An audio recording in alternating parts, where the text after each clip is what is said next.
seperti Rasulullah. Tidak ada orang istimewa seperti Rasulullah. Maka kalau ada orang mengkritik Nabi Muhammad, menjelek-jelekkan Nabi Muhammad, menyamakan Nabi Muhammad dengan manusia biasa, saya anggap ini orang lebih daripada iblis. Iblis laknatullah. Saudara-saudara, kalau mau hancur, gampang, suruh sombong aja orang Indonesia. Kalau mau hancur, suruh sombong.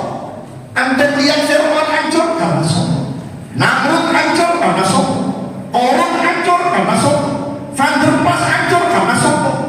Begitu pula tokoh-tokoh politik yang hancur yang namanya besar karena sombong.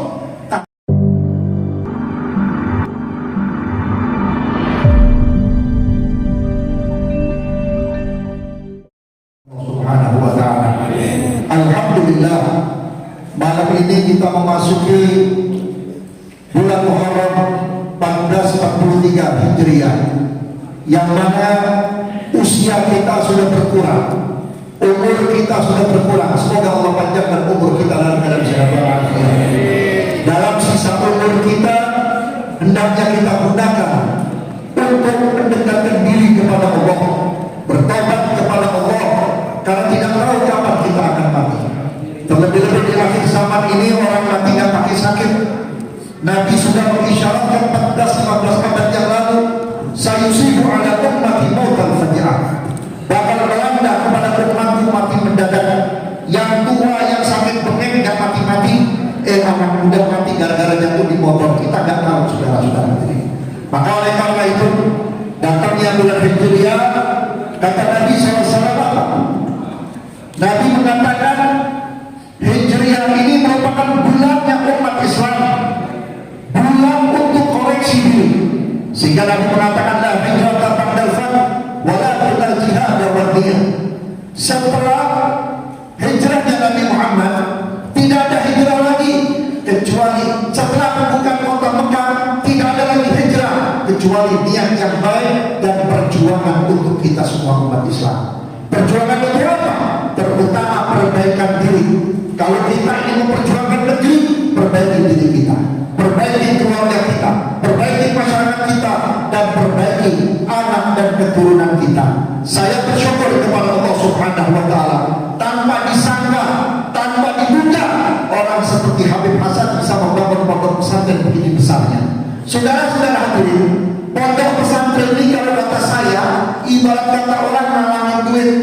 Banyak orang tua di akhir zaman tidak bisa mendidik anaknya. Mohon maaf, kalau zaman saya, zaman yang tua-tua, sebelum kita kenal guru ngaji, ibu kita sendiri yang mengajarkan kita, bapak kita sendiri yang mengajarkan kita. Begitu khatam daripada juz amma, baru diantarkan kepada guru ngaji, diantarkan kepada kiai, diantarkan kepada ustaz. Begitu pula orang tua mengumpulkan uang sedikit demi sedikit, 1 bulan sekali diberikan kepada guru ngaji. Bukan untuk bayar Quran, bukan untuk bayar jasa guru. Jasa guru tidak berbayar, ayat Quran tidak bisa dibayar. Allah sudah menyatakan dalam Quran, wala tasfuru bi ayatillahi tsamanan qalila. Kalian tidak bisa berjual-belikan agama Allah, yaitu ayat-ayat Allah dengan harga sedikit. Sampai Sayyidina Ali bin Abi Thalib pernah ditanya oleh seorang Badui, ya Ali, kam thamanul ilm, berapa harganya ilmu? Kebetulan si Badui ini setiap tanya kepada Sayyidina Ali, Sayyidina Ali lagi bergandengan dengan Rasulullah, lagi jalan bersama Rasulullah, lagi hadir acara bersama Rasulullah. Akhlaknya Sayyidina Ali tidak pernah menjawab kalau ada Nabi Muhammad. Dia hormati Nabi Muhammad. Lama-lama Nabi Muhammad berkata kepada Sayyidina Ali, ya Ali, tolong jawab. Ini orang sudah 3 kali bertanya tidak mau jawab, kesian. Akhirnya dipinggirkan oleh Sayyidina Ali bin Abi Thalib. Kalau kamu mau tahu harganya ayat suci Al-Quran, 1 alim 30 domba. Kalau 1 domba 1 juta, 30 juta 1 alim. Sampai 6 alim Hamzahiyah, miliarder kita sudah. Akan tetapi sekarang tidak ada orang tua yang mampu mengajarkan anak kita. Alhamdulillah lewat pondok pesantren, dididik rohaninya, dididik akhlaknya, bukan cuma sekedar menjadikan orang yang alim, bukan sekedar menjadikan orang yang hafal Quran, bukan sekedar menjadikan orang yang hafal hadis, tapi juga memaknai Al-Quran dan hadis lewat adab dan akhlak, saudara-saudara. Sebab di akhir zaman ini, Masya Allah, Nabi sudah mengisyaratkan kepada umat Nabi Muhammad dan juga kepada Rasulullah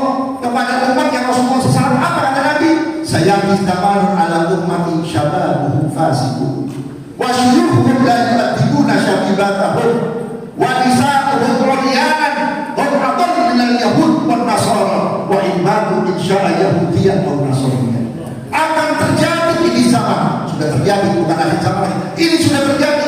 Apa? Syabab, pemuda, generasi muda sudah menjadi fasik. Apa artinya fasik? Artinya fasik walaupun dia ngaku muslim, ngaku mukmin, tapi hatinya tidak condong kepada Allah, tidak condong kepada Rasulullah. Bahkan yang tua-tua pun sudah fasik. Maka rela Islam dihancurkan, yang penting dapat jabatan. Rela Islam berantakan, yang penting dapat uang. Wa yabyudinahum bi'aratin minad dunya, agama yang dijual dengan sekerang dunia, sepotong dunia, pada dunia tapi mati tidak akan terbawa. Ini di akhir zaman karena fasik, saudara-saudara. Kemudian apa kata Nabi? Orang tuanya sudah tidak mau mendidik. Orang tua sudah tidak mau mendidik. Bahkan yang ada di orang tua sekarang ini, saudara-saudara, dunia.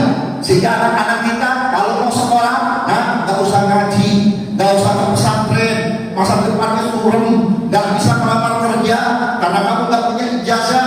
Paling kamu misalnya tahlil, misalnya maulid, misalnya hadir pengajian, nggak bisa apa-apa. Ayo kamu sekolah dari TK sampai SD, sampai SMP, sampai SMA. Ayo kita sekolah, ayo belajar yang benar supaya kamu rincu. Nanti kamu jadi sarjana. Kalau sudah jadi sarjana, kamu bisa melamar kerja. Nanti kalau kamu sudah kaya, kamu akan dihormati oleh orang lain. Ternyata orang tua sendiri sudah menanamkan sifat kapitalis kepada anak-anaknya. Kalau sudah begini, jangan harap anak-anak kita bisa kenal Allah Subhanahu wa Ta'ala. Saya waktu belum sakit 2016 datang seorang ibu-ibu dari Bogor, saya nggak sebut tempatnya. Cukup miliarder ini orang, cukup kaya ini orang, rumahnya juga cukup mahal. Dia datang, Habib, saya minta tolong, minta waktu sebentar, saya curhat ini. Saya punya anak satu, ketika umur 7 tahun, ayahnya meninggal. Saya didik ini anak dengan jerih parah saya. Saya sampai dagang gorengan, Habib. Ya, gorengan saya jual, sedikit saya makan, sisanya untuk membiayai anak-anak sekolah. Alhamdulillah anak saya sampai jadi sarjana.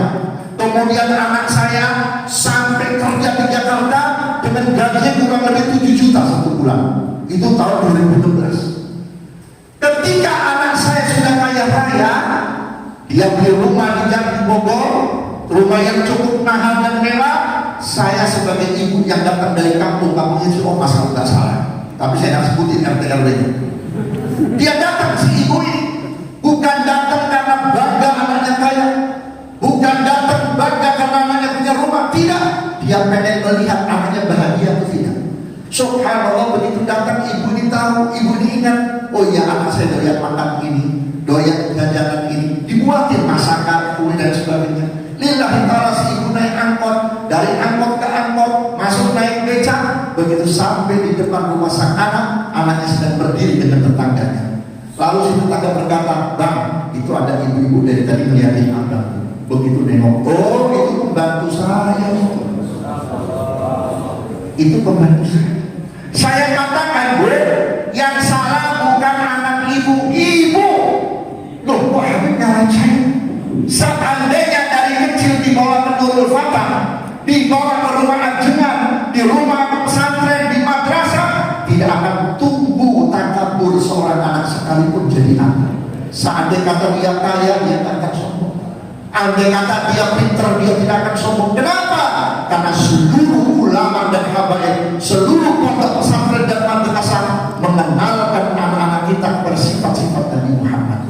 Tidak ada orang mulia seperti Rasulullah, tidak ada orang istimewa seperti Rasulullah.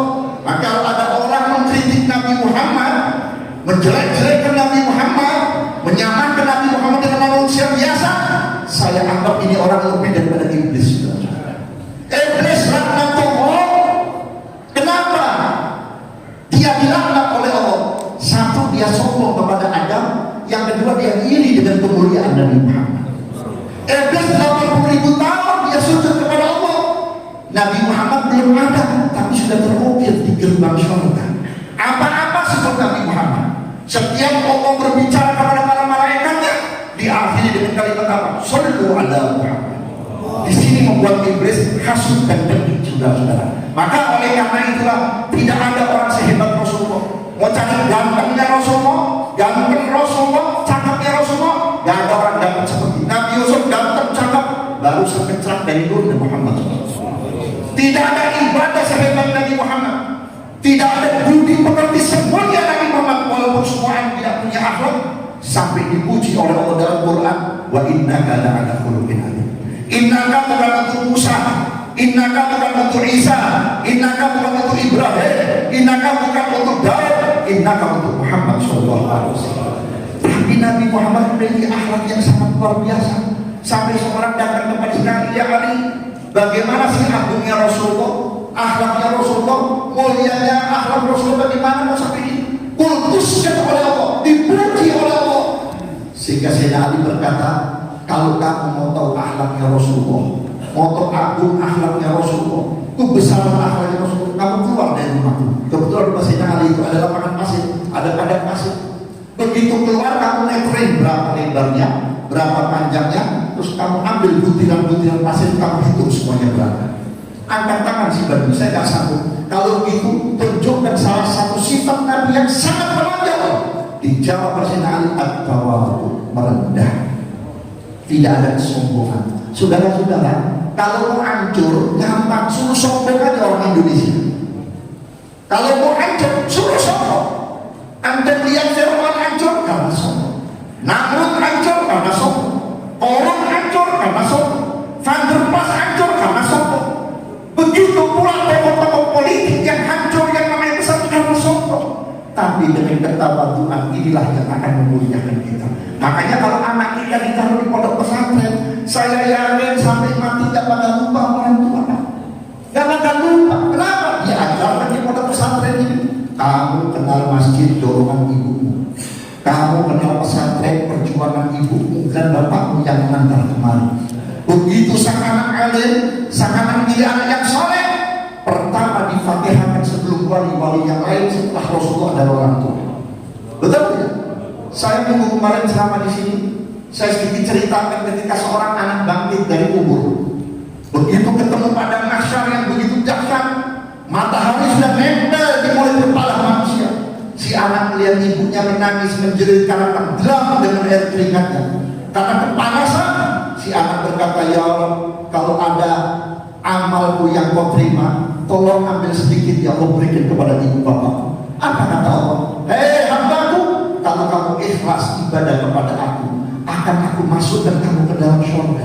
Kenapa? Kamu bisa jadi soleh itu karena dorongan ibu bapak, karena perjuangan ibu bapak. Makanya ibu bapak, walaupun banyak dosa dan kekurangannya, akan aku selamatkan bersama engkau untuk masuk ke dalam surga. Bagaimana orang tua yang tidak peduli sama kita?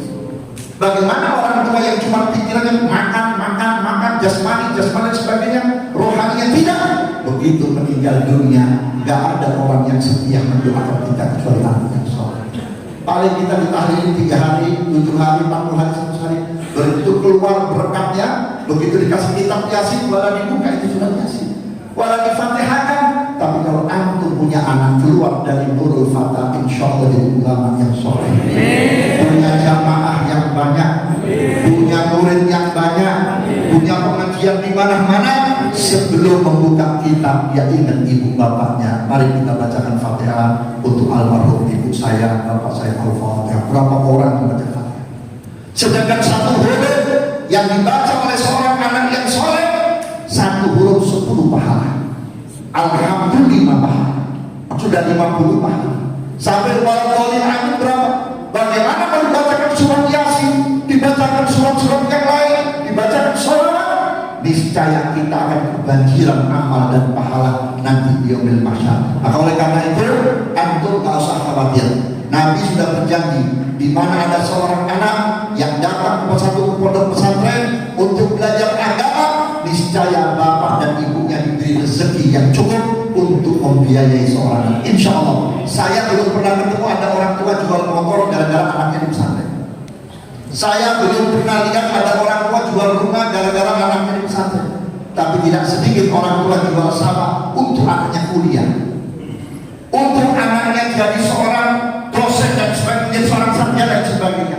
Begitu sudah kuliah, sudah menjadi seorang sarjana, lupa kepada jasa orang tuanya. Kaya sedikit yang diutamakan temennya, yang diajak makan di restoran temennya, ibu bapaknya montang-manting di rumahnya tidak punya apa-apa, gak difikirkan. Kenapa?